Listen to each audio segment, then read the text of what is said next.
الرحمن الرحیم. السلام علیکم شاگردان نهایت عزیز و دوست داشتنی. خدا کنه همتون خوب و صحتمند و سرحال باشین و شاگردانی که در صنف با ما هستن خوب و صحتمند باشین. خوب هستین شاگردا؟ بخیر آمدین؟ بسیار خوب. امروز تعلیم و تربیت اسلامی صنف 8 درس 23 را میخوانیم و صفحات هم 56 الی 57 کتابتان هست. و قبل از او یک مرور به درس گذشته خود داشته باشیم که ما در درس گذشته کدام موارد را خواندیم و آموختیم.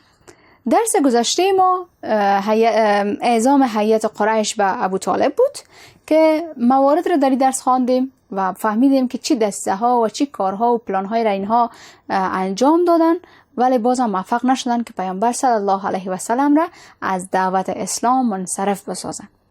اینها بسیار زیاد فکر میکردن، با هم دیگه مشوره میکردن و قدر جدیت را به خرج دادن تا ای که یک تصمیم بگیرن با ابو لهب هم کلام شوند، چون ابو لهب در بین قوم و قبیله بسیار زیاد از شهرت زیاد برخوردار بود و میخواستن از ابو لهب استفاده کرده و حضرت محمد صلی الله علیه و سلم یک مخالفت به وجود بیاره و یا ای که از دعوت او را منصرف بسازه. اینها بسیار زیاد موارد را پیشنهاد کردن و بالاخره با کس معاجی اینها بودن که با شخصیت مثل حضرت رسول الله صلی الله علیه و سلم بود که هیچگاه در برابر افرادی که واقعا از دین اسلام دوری میکرد و فرار میکرد هیچ وقت برشان تسلیم نشد و بالاخره راه اسلام را همیشگی دعوتش پذیرفت و ادامه داد. و اینها بیشتری را میخواستن که از دعوت رسول الله صلی الله علیه و سلم منصرف شود و با ابو طالب صحبت کردن و ابو طالب زمانی که با رسول الله صلی الله علیه و سلم صحبت کردن، پیامبر یک کلمه را به ایشان گفت من با یک کلمه اینا را دعوت میکنم. اگر اینها لا اله الا الله را بگوین و قبول بکنن، در این صورت کامیابی هر دو جهان نصیبشان میشه. و قریشی ها بسیار زیاد مایوس شدن از این سخن رسول الله صلی الله علیه و سلم و گفتن که هرگز این سخنش قبول نمیکنن. و بعد از این هم دسته هایی را پیش بردن و توطئه هایی را به علیه حضرت محمد صلی الله علیه و سلم انجام دادن و بالاخره رسول الله صلی الله علیه و سلم هیچ گاه تسلیم اینها نشد و حرف سخن اینها را قبول نکرد. و موارد دیگه هم بود که اینها دعوت کردن و فواید درس را هم خواندیم که کدام موارد را اشاره کرده بودیم. برای حمایت از ما چینل بیگم اکادمی را سابسکرایب کنید و سپس زنگوله را فشار دهید تا به تمام ویدیوهای درسی ما دسترسی داشته باشید و از آنها مستفید شوید. امروز تعلیم و تربیت اسلامی صنف 8 درس 23 صفحات 56 الی 57 کتابتان هست. کتابچه هایتان را با خودتان داشته باشین و نکات را که نمیفهمین هم یادداشت بکنین. و موضوع درس ما امروز هجرت به حبشه هست، یعنی زمانی که عمود دعوت به شکل گستردهش انجام یافت و مردم ها هجرت کردن به حبشه. و هجرت به حبشه شامل موضوعات ذیل هم شد و اهداف ذیل را تعقیب میکرد. ای که هجرت به حبشه کدام موضوعات در بر داشت؟ اولین هجرت مسلمان ها به سوی حبشه، خبر گرویدن یا یک جا شدن رؤسای قریش به اسلام و دومین هجرت مسلمان ها به سوی حبشه بود که ایره هم میخوانیم و در قسمت آخر فواید درس را هم میفهمیم که امروز از این درس چی فایده های را ما گرفتیم. و آغاز میکنیم به ای که هجرت به حبشه کدام مراحل را ما در این درس میخوانیم. من هم براتون یادآوری میکنم. هجرت به حبشه میگیم بعد از اینکه پیامبر اکرم صلی الله علیه و سلم دعوت علنی اسلام را در سال 4 بعثت آغاز کردن، آزارها و اذیت‌های بسیار زیاد فراوان، ظلم، ستم‌های بسیار زیاد را از قریش دیدن و بالاخره قریش به می آزارها و اذیت‌ها دیگه شروع کردن. و این حالت حتی در نیمه سال 5 هم به حد رسید که امی آزارها و اذیت‌های قریش که مکه مکرمه بر مسلمانان تنگ شد و به جستجوی راه نجات از این حالت و از این مشکل شدن که تا در همین هنگام که پیامبر اکرم صلی الله علیه و سلم نظر به معلوماتی که درباره نجاشی پادشاه حبشه داشت، مسلمان ها را به طرف حبشه به هجرت کردن امر فرمود. اینجا گفتیم که نظر به مو آزارها و اذیت‌ها مکه مکرمه دیگه برای مسلمان ها یک جای تنگ شده بود و در این حالت مسلمان ها به حبشه میرن و امر و سفر به طرف حبشه پیدا میکنن. اولین هجرت مسلمان ها به سوی حبشه در ماه رجب سال 5 بعثت اولین گروه مسلمان ها که متشکل از 12 مرد و 4 زن بود به سرکردگی حضرت عثمان بن عفان رضی الله عنه با همراهی زوجش رقیه رضی الله عنهما دختر پیامبر اکرم صلی الله علیه و سلم عازم حبشه شدند. به خاطر اینکه از طرف قریش با آنها مزاحمت های هم صورت نگیره، هنگام شب با مو روانه بندرگاه بحری بودن، اونها وارد شدن و اونجا رسیدن. آنها در آنجا با 2 کشتی تجارتی که آماده حرکت بود رهسپار حبشه میشن و قریش به زودی از عزم مسلمانان با خبر میشن و در این حالت برای برگرداندنشان، یعنی ای که به مو طرف حرکت نکنن، چند تن را به سوی بندرگاه میفرستن ولی مسلمان ها قبل از رسیدن آنها رفته بودند و به این ترتیب گروه مذکور را از شر مشرکین نجات یافتند.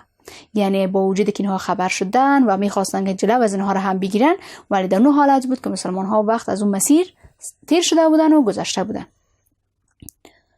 و خبر گرویدن رؤسای قریش به اسلام چگونه هست یک عنوان دیگه در کتاب داریم. و مهاجرین مسلمان در حبشه خبر میرسه که بین مسلمان ها و مشرکین مکه یک اتفاق صورت گرفته و گویا که بزرگان مکه بعد از شنیدن آیات از سوره نجم با مسلمان ها یک جا سجده نمودن. یعنی اینها همون فکر و مفکوری که در ذهنشان آمده را یکی به دیگه پخش کرده و شایع پراگندی کرده، یعنی همون شایعات را به شکل گوناگونش در هر جای پخش کرده و وضعیت قسمش تغییر کرد که مشرکین قریش دیگر به مسلمان ها اذیت و آزار نمیرسند. بنابراین یک عزم را که اینها انجام دادن بازگشت به وطن، یعنی عزم ازیر کردن که دوباره به وطنشان بیاین و وقتی که به مکه مکرمه با فاصله 1 روز راه را نزدیک شدن، آگاهی حاصل کردن که خبر رسیده بهشان یک خبر حقیقت نبوده و اینها تمام اینها قریشی ها که قسمی که مسابق امو عکس العمل های را انجام میدادن بالای مسلمان ها مور ادامه دادن. تعداد از آنها دوباره به حبشه برگشتن و چند تن محدود به طور پنهانی وارد مکه شدن. یعنی زمانی که اینها یک دسیسه و شایعه پرانی هایی را که اینها انجام داده بودن که گویا قریشی ها با مسلمان ها یک جا شدن،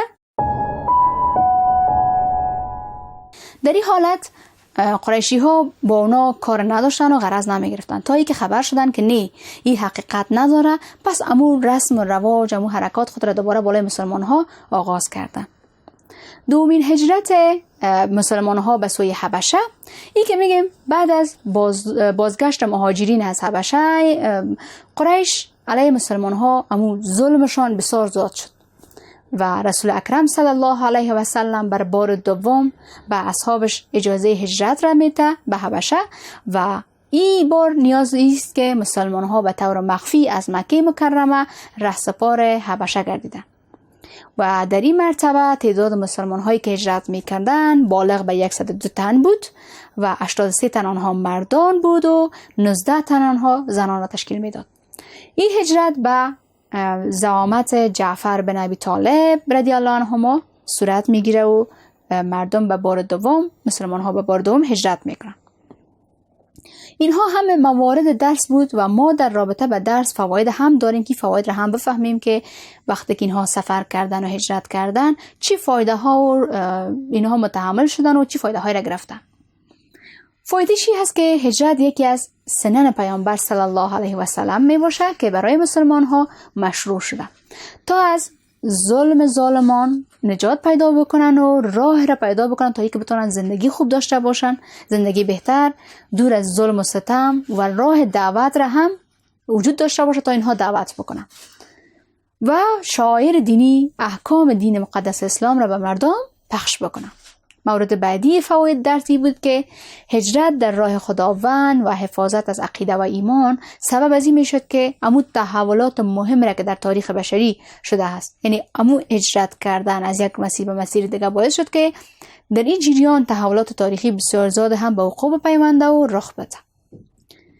مورد سومی هست که مسلمان ها باید فریب شایعه ها را نخوره. یعنی هر جایی که ما زندگی میکنیم اونجا شایعه پرانی ها وجود داره و افراد هم هستن بسیار مضر هستن و بحث سخنها را به شکل که وجود داره را نه، ولی به شکل غیر از او به مردم پخش میکنن و شایعه پراگندی میکنن و معلومات دروغی را بر افراد تسلیم میکنن.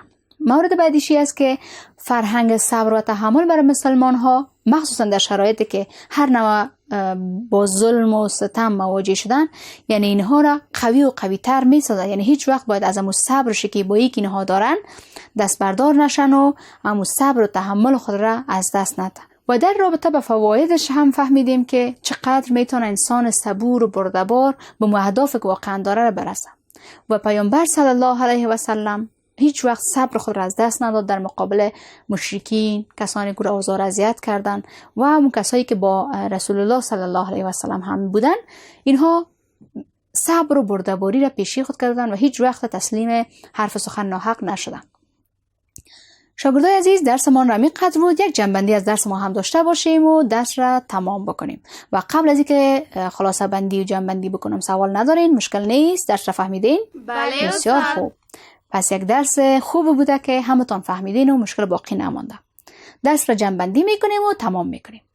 ای که ما در درس هجرت به حبشه را خواندیم، گفتیم که بعد از اینکه پیامبر اکرم صلی الله علیه و سلم دعوت علنی خود را آغاز کرد، ظلم و شکنجه مشرکین بر مسلمان ها شروع شد و از حد بیشتر هم شد و اینها در حالت رسیدن که حتی ظلم و ستم هایشان که جای را در مکه بر مسلمان ها تنگ ساخته بود و اینها هجرت میکنن به طرف حبشه.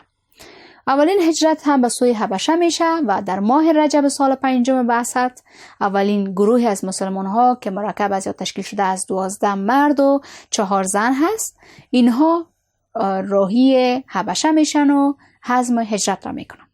و بر بار دوم هم بعض شایعه های پخش میشه که نه قریشی ها با مسلمان ها یک جا شده و قریشی ها اینها را اذیت نمیکنن. بعضی هایشان در مکه میمونه و بعضی هایشان به مو حبشه باقی میمونن. ولی بعد از اینکه خبر میشن که نه شایعه هست، اینها با هم یک جا نشدن، ظلم و ستم های خود را اینها بیشتر و بیشتر هم میکنن که بر بار دوم هجرت به حبشه آغاز میشه و مسلمان ها هم هجرت میکنن. درس امروز اینجا به پایان میرسانیم و در قسمت آخر شما یک کارخانگی هم دارین. کارخانگیتون را نوشته بکنین. فواید درس را بنویسید. دوباره میخوانم، فواید درس را بنویسید. شاگردای عزیز، قسمی که براتون به شکل عامیانه درس را گفتم و فهمیدین، فواید درس را هم به مو شکل نوشته بکنین تا اینکه نکته هایی که در درس بود براتون مشکل ایجاد نکنه و گنگ باقی نمانه. درس امروز را همینجا به پایان برسانیم و همتون به خداوند یکتا بسپارم. وقت شما بخیر. خداوند نگهدار همه ما شما باشه. قبل از آغاز درس بعدی وقفه کوتاه میگیریم.